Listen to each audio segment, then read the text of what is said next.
You wake up in complete darkness. The air biting your face is well below zero. Outside, a blizzard has swallowed the landscape, leaving the only exit to your shelter buried under 6 feet of solid white.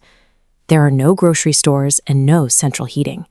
You are sealed inside a small stone pocket with your family, watching the frost creep across the ceiling as the firewood starts to dwindle. This raises a puzzling question. Thousands of years before modern technology, how did small groups of humans survive being locked in a frozen prison for months at a time? To find out, we have to look at the work that began months before the first snowflake actually hit the ground. The autumn months were a race against the calendar. A family group had to gather and stack massive mounds of dry firewood, enough to sustain a continuous, life-saving burn from the first frost until the spring thaw. They also had to stockpile dense calories. Because plants disappear in the winter, they hunted for animal fat and bone marrow, sources of energy that would essentially act as a natural deep freeze locker. While we can model these gathering routines based on modern survival physics, the physical remains of their winter meals tell a more specific story.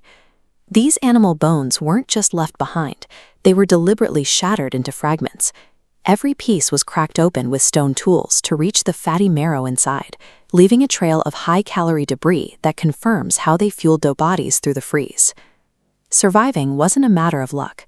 It required an early commitment to staying in one place and hoping the supplies gathered in October would be enough to last until April.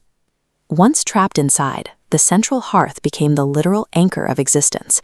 If that fire went out, the interior temperature would drop to match the lethal winds outside in a matter of hours. We can see this in the physical layout of ancient dwellings.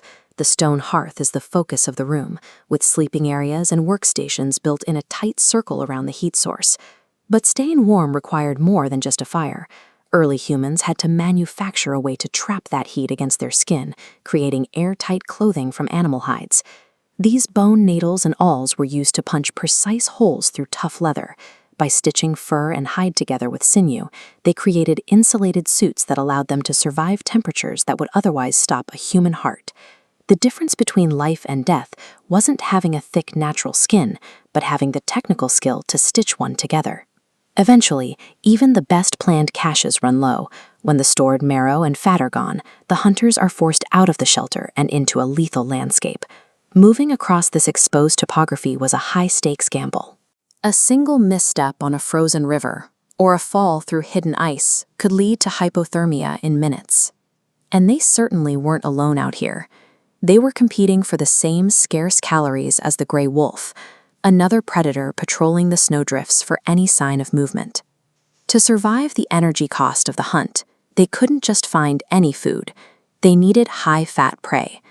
Spending a day in the sub-zero wind to bring back lean meat was often a losing trade. Midwinter hunting was no longer a routine chore. It was a desperate attempt to replenish the group's fuel before the fire or the family gave out.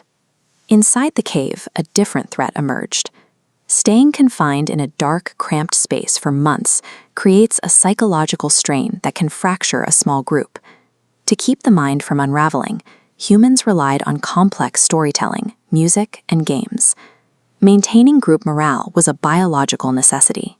A group that stayed connected was more likely to share food and cooperate on the exhausting work of firekeeping.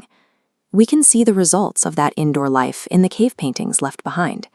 Even trapped in the dark, humans were recreating the outside world on the walls, using art to bridge the gap between winter and the return of the sun. These creative acts weren't just hobbies, they were the social glue that kept the group functioning as a single coordinated unit. Finally, the winter breaks. The ice melts, sunlight hits the valley floor, and the family steps out into a world that is waking up. These massive creatures, like the woolly mammoth, were physically built for the freeze, with specialized fat and fur, yet they eventually vanished from the landscape. Humans, meanwhile, navigated the Ice Age without any of those natural advantages. They relied entirely on the ability to plan months ahead and share those plans through language. Our ancestors didn't conquer the winter with fangs or fur. They survived because they had each other.